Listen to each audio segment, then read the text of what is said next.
You're listening to Rootlock Radio.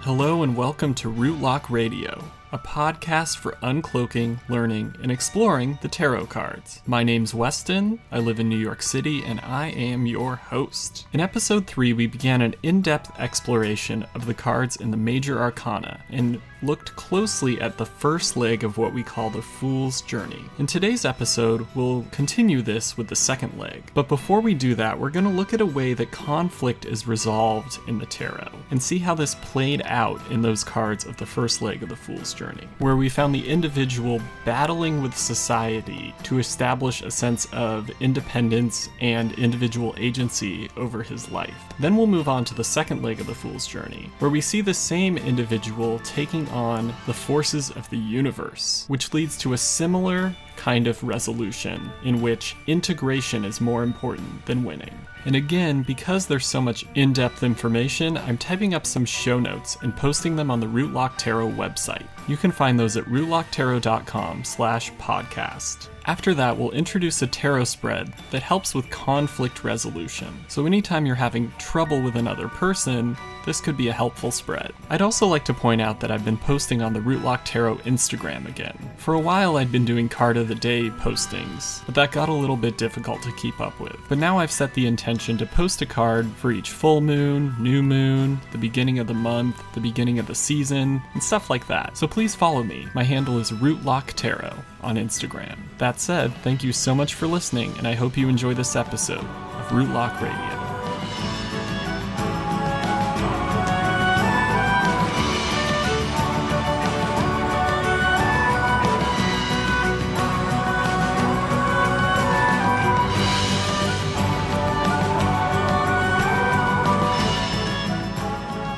In episode 3, we explored the cards in the first leg of the Fool's Journey, starting with the Magician and ending with the Chariot. And during this leg of the journey, we saw a theme of development, as the individual struggles to establish their identity as a person. And the thing that this individual seems to be struggling against is society. As over the course of this journey, society tries in various ways to impose its ideas of how the individual should think and act on the individual, and the individual responds by trying to establish a unique identity and a sense of agency over his life. But in the final card, the Chariot, we have sort of a resolution of this struggle or battle between the individual and society. And rather than one side winning, we have more of a blending or integration of the two sides. So what differentiates the Chariot from the Lovers is that the expression of individuality that we see in the Chariot card is societally supported, whereas the Lovers card represents more of a rebellion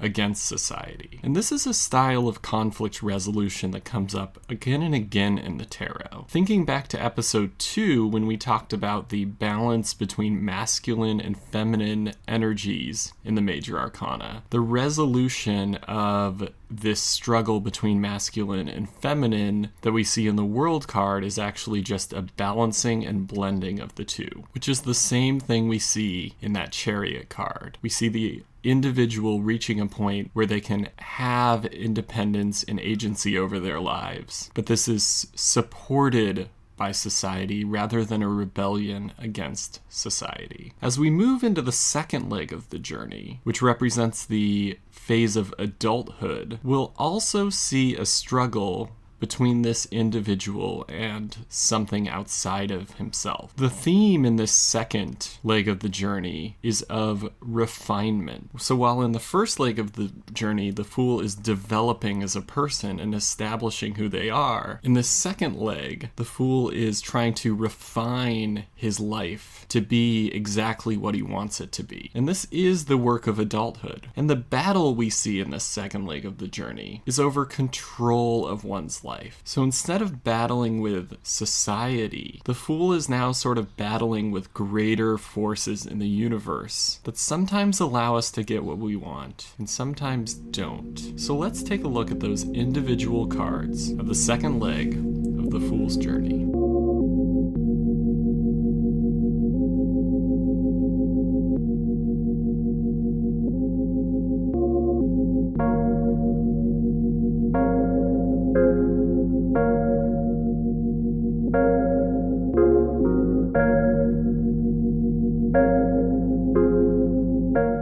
At the beginning of the second leg of the Fool's journey, we find the Fool feeling confident and ready to express his individual agency over his life, and that society is supporting this. So in card 8, Strength, which begins the second leg of the journey, we see sort of a continuation of this confidence. The number 8 is a number of rhythm, or involution and evolution, or vibration. And when you look at the number 8, it looks a lot like an infinity sign, right? With an infinity sign, we can imagine the energy going up and down and around forever. So we have sort of this endless rhythm, which suggests that this card is very energized. When we look at the card, the first thing we really notice is there's a lion, right? And lions tend to represent a fire energy. And you can think of the lion as representative of Freud's idea of the id, sort of the impulse or the desire, something very fiery that's within us. But the lion's just not roaring uncontrollably. We see this very empress-esque woman holding the lion's head, taming it. So we have this sort of grounding earth energy. This woman looks a lot like the empress, which is very earthy, taming this lion. And if we look at the background, we also see sort of a fire-earth balance. So there's sort of this balance between the passion energy and the grounding earthy energy. And in the Fool's journey, card 8 represents sort of a coming out moment. The Fool now acknowledges something deep inside of himself that he wants to let out, and that's that lion. So it could be coming out with a sexual orientation or a gender identity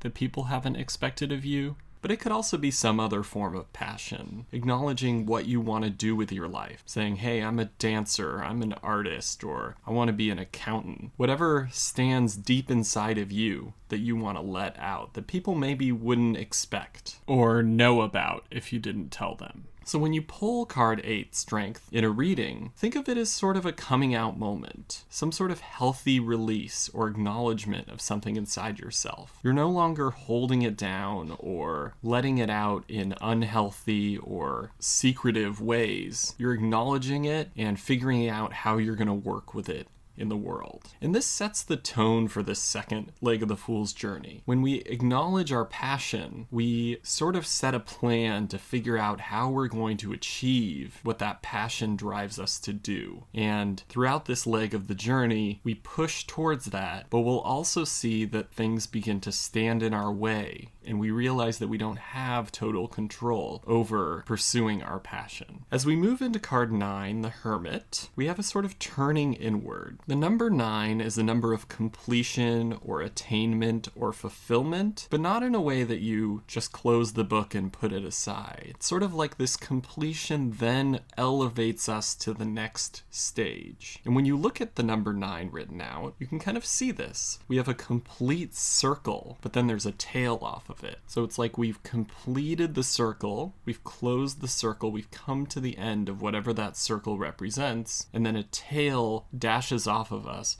representing sort of a new initiative, a new beginning. On the card, we see the figure of the Hermit. He's in a gray robe, he's got a white beard, and these are both symbols of wisdom. And this is a very airy card, having to do with wisdom and knowledge. We see the color gray, which is a very airy color. The landscape is very mountainous and arid looking. And also the Hermit is looking down. And if you'll remember when we talked about air, the air energy is elevated. It often represents sort of a going up above the situation and looking down on it in a detached way. And that's what the Hermit is doing here from the top of his mountain. We also see a little bit of fire energy in this card. He's holding a staff which reminds us of the magician's wand. He's holding a lantern with fire burning in it. So we have this passionate fire energy in a container where we can look at it closely and keep it under control. So in the Fool's Journey, this is sort of a moment of isolation, of stepping away from society or turning into yourself to develop or knowledge or spirituality. And this is a suitable step after the Strength card, because once we've acknowledged this passion that we have, we want to turn inward and explore further, or we want to develop knowledge that will help us to attain this passion. So this could be, in the Fool's Journey, a time where we turn to studying or turn to meditation or sort of try to develop ourselves in a more refined way. We're trying to control the development of our passion. So when you pull this card in a reading, it represents a turning inward moment, a time of productive isolation and self-development, or some sort of solitary journey. It can also represent studying or studiousness. The Hermit overall is sort of a vision quest time. Whatever that means for you. It could be going off into the woods on your own,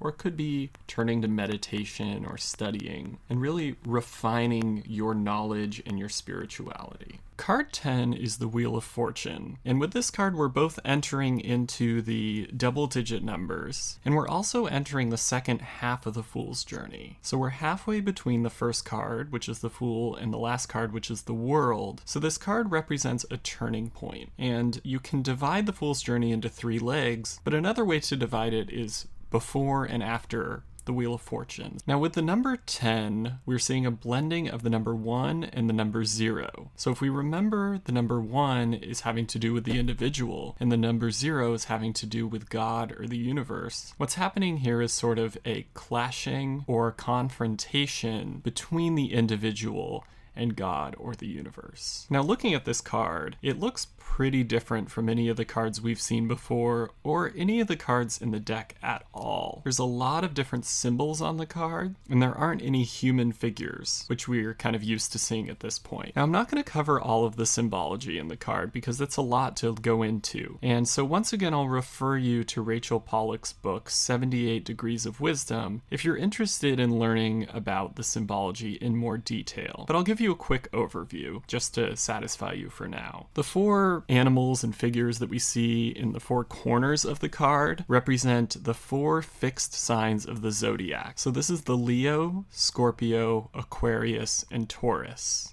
Scorpio here is represented by its more elevated form, which is the eagle. And each of these signs is associated with one of the elements, fire, water, air, and earth. So we're also seeing a representation of the 4 suits of the minor arcana in this card. Now in the center of the card we see a wheel, and we see the letters T-A-R-O, and if we consider that T to be both the beginning and the end of the word tarot, we're seeing sort of the word tarot in perpetual rotation on that wheel. And there's also some Hebrew letters and some other symbols in there, but we're not going to cover that right now. Around that wheel we see 3 different figures. One is the snake, which is going down the left side of the wheel. In Egyptian mythology, the snake is the god of death. After the snake sort of nestled across the bottom and upward slope of the right side of the wheel, we see this red jackal-headed man. And in the same mythology, this is the guide to dead souls, the guide that takes souls into the underworld. And then sitting atop the wheel, we have a sphinx, and the sphinx is the god of resurrection. So what we're seeing here is sort of this perpetual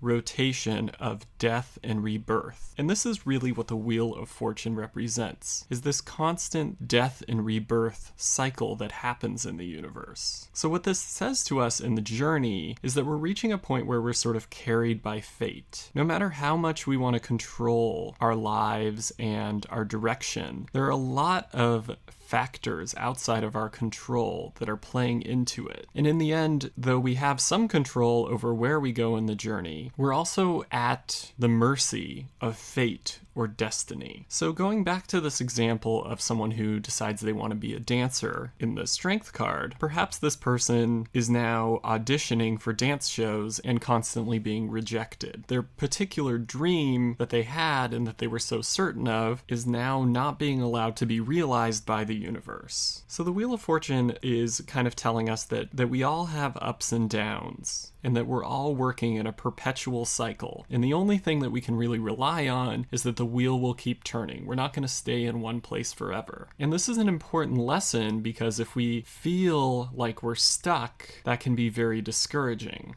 But if bad things are happening to us and we know that time will keep turning and the Wheel of Fortune will keep turning, then eventually we will find ourselves in a better place. And this realization that the universe will carry us through both the good and hard times, and that we sort of need to just let it do that, is very important. And it's one of the biggest understandings that we're going to have throughout the Fool's Journey, this lesson of acceptance of the things that we cannot control. So when the Wheel of Fortune comes up in a tarot reading, it's asking us to take a look at the machinations of the universe, or fate. Relinquish control and look at the big picture, and understand that though things may be hard right now, or things may be really good right now, everything is fleeting and changeable, and over time, our situation will change. And understanding that both helps us appreciate the good times and get through the bad times. Now moving forward, I'm going to drop the numerology for now. The reason for this is because understanding the numbers 1 through 10 and the numerology behind those numbers is crucial to understanding the tarot in a pretty basic way,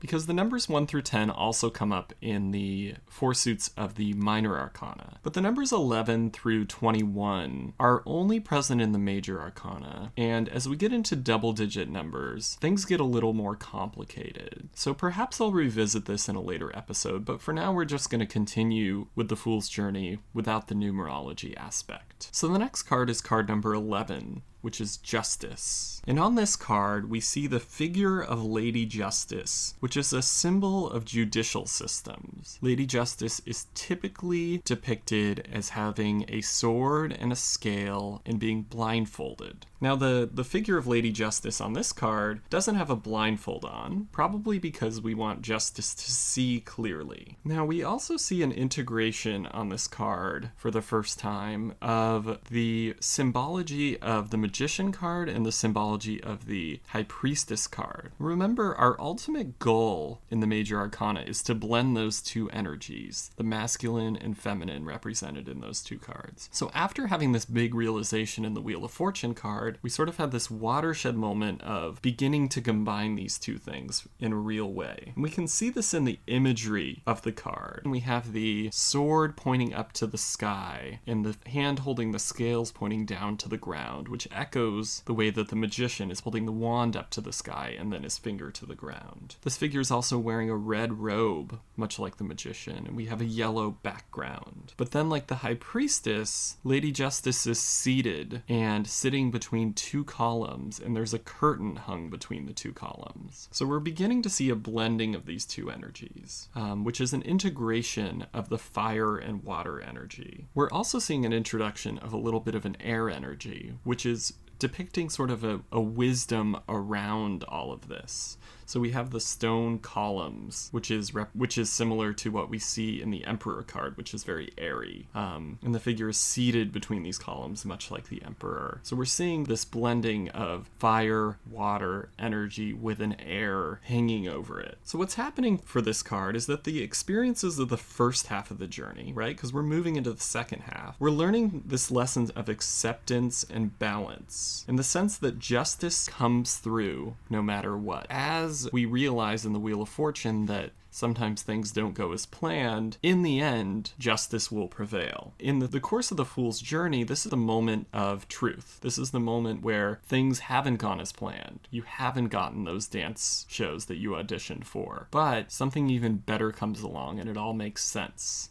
because you didn't get the shows that you wanted initially, you ended up getting a better show. Or maybe you dodged a bullet somehow by not being cast in one of those other shows. So if you pull this card in a reading, it's very much about acceptance and balance and justice and the idea that things are working out as they should be. So if you're going through a difficult situation and the justice card comes up, it's sort of reassuring, saying, hey, this may not be what you wanted or expected, but justice will prevail. Everything will work out. This lesson that we've learned in these previous two cards really comes to play out in the next two cards, where it's sort of tried. We have a trial of this acceptance of the machinations of the universe.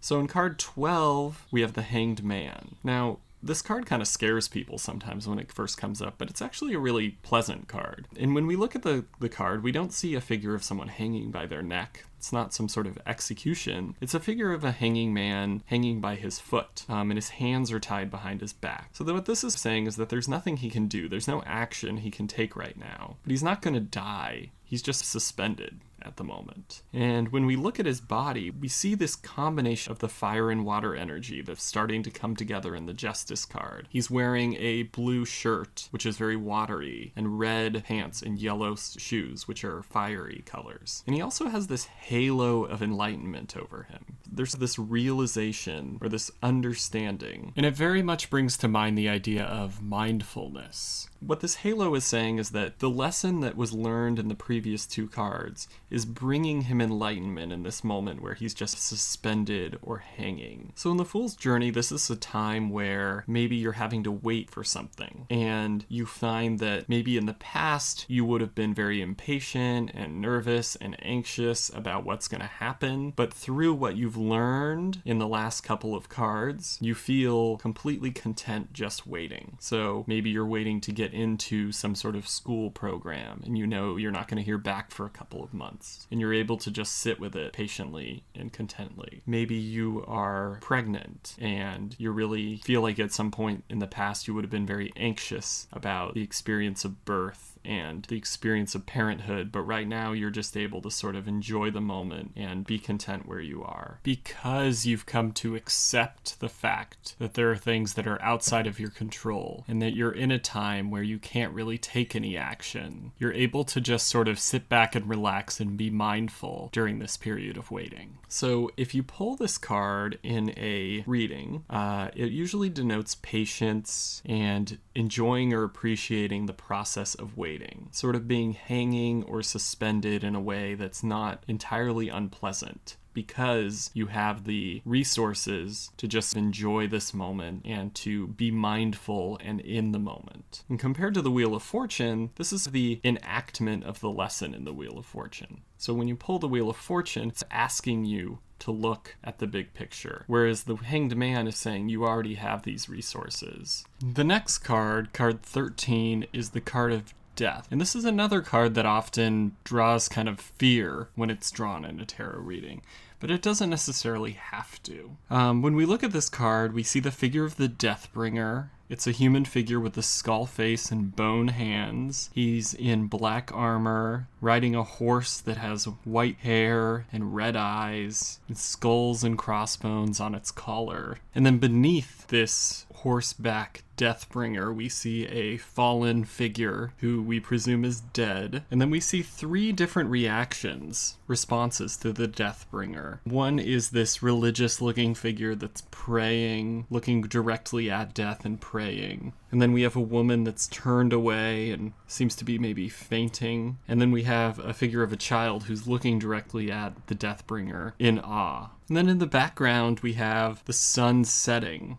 between these two columns, and we see a shadow sweeping across the land, this blue shadow. And since it's the color blue, it makes us think of emotion. So maybe there's a emotional flooding happening, a sort of water energy washing over the land. But there's also a bit of a rebirth energy in the idea that when the sun sets, it then rises somewhere else. And we also see a flower blossoming on the Deathbringer's flag, a white flower, which also denotes a rebirthing. And so what this card represents is this final and most difficult test of the realizations that we've had over the past few cards, that fate will go its own way, and that we only have so much control over our lives and our desires. So death represents this true entering into uncharted territory, or entering into the unknown, in which we really have to deeply draw on these resources of something like the Justice card, where we know things are going to be okay, even though we're going into something that's requiring us to be very brave and requiring things of us that we've never been tested on before. In the Fool's Journey, this doesn't represent the death of the Fool, right? Because we're not at the end of the journey yet. So for this reason, it's good to not think of the death card as being physical death. It's more of an archetypal experience around death. So I think in the Fool's Journey, it's more closely approximated to the Fool losing someone that is close to him. So if someone you really rely on, or your parent, or something like that dies or somehow becomes unavailable to you,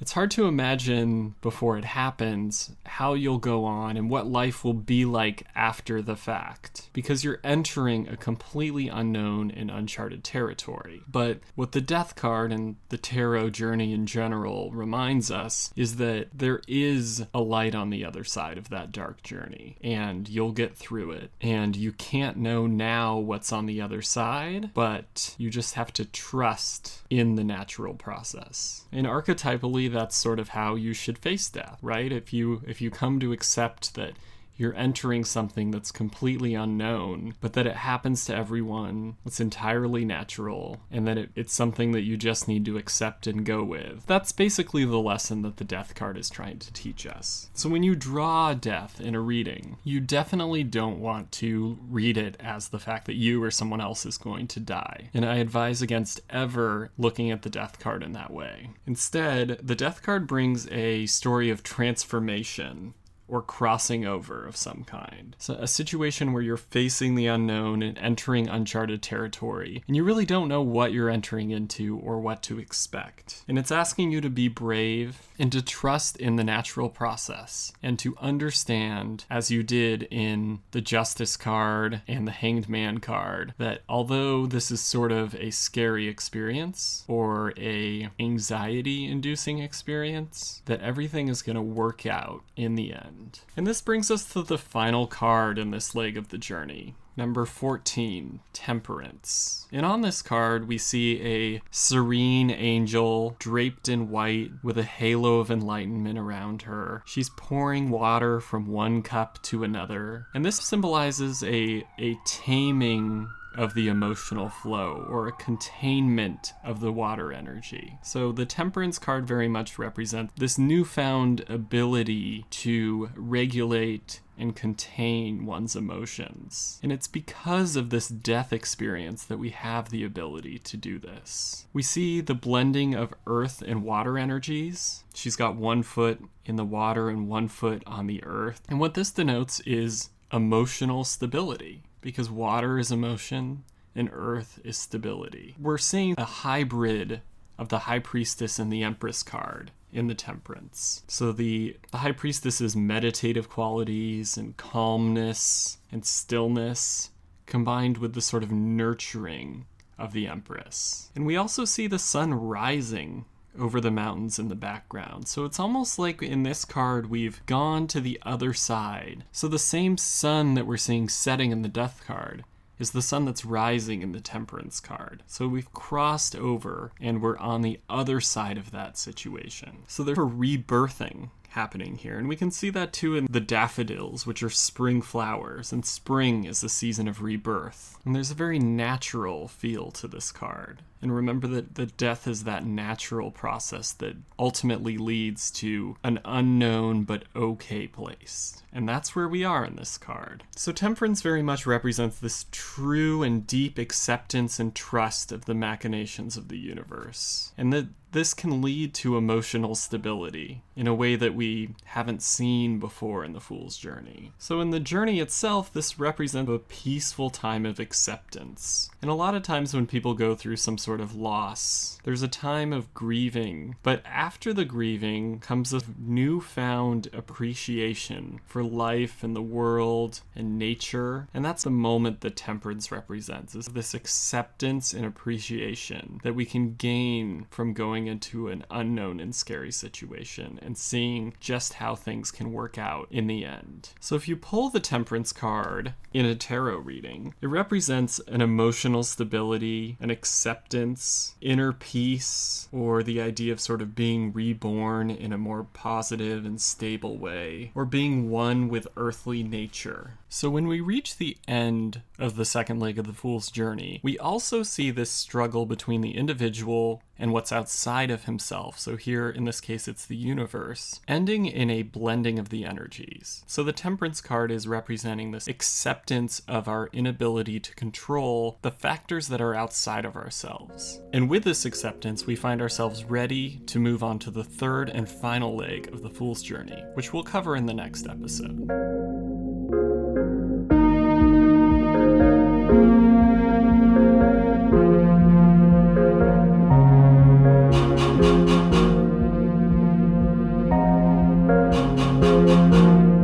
So now that we've introduced the cards of the second leg of the Fool's Journey, let's do a similar exercise to what we did in episode 3 with the first leg. So I'm introducing another spread that's helpful if you are in conflict with another person. So mix up the second leg of the Fool's Journey as much as you can, and then draw 3 cards. The first card is going to represent you, the second card is going to represent the other person, and the third is going to be advice for a resolution. So I've drawn Justice for me, the Hanged Man for the other person, and Strength for the resolution. So what the first card is saying to me is that I need to start focusing on the idea that justice will prevail, that in the end this situation will work out in a fair way, and I need to focus on that, even if I feel somehow slighted or that things aren't fair. With the other person, I have the Hanged Man, and what this says to me is that the other person is in a situation where they can't really take any action right now. They're in a suspended state, and that could be the reason for the conflict from their side. They're unable. And for the resolution, we have Strength. So when we think of strength in the tarot, it's having the strength to acknowledge your passions, but also to temper them. So it's sort of saying maybe to be patient because this person is in this suspended state, to maybe have the strength to take the higher road, to be the first person to extend the olive branch, and to call on sort of my higher strength in order to find a resolution to this situation. So again, what we're learning by doing this exercise is how to employ the meanings of these major arcana cards into an actual tarot reading, but also a new spread, and that's the me,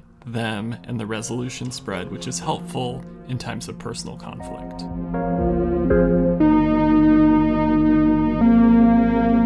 Rootlock Radio is a podcast for uncloaking, learning, and exploring the tarot cards. It's written and produced by me, Weston. Music for today's show was provided by Shenandoah Davis and Jure. You can find both of their information in the show notes. If you have any questions, comments, or feedback for me about the show, or anything you'd like for me to talk about on the show, or if you'd like a tarot reading or one-on-one tarot lessons from me, please reach out to me. My email's rootlocktarot@gmail.com. And if you could do me a favor and follow, rate, and review the show, that would be great. I'm trying to get some more listeners. Again, I've typed up some notes for this show and put them on the Rootlock Tarot website. You can find those at rootlocktarot.com/podcast. Thank you so much for listening, and I hope you'll join me next time on Rootlock Radio.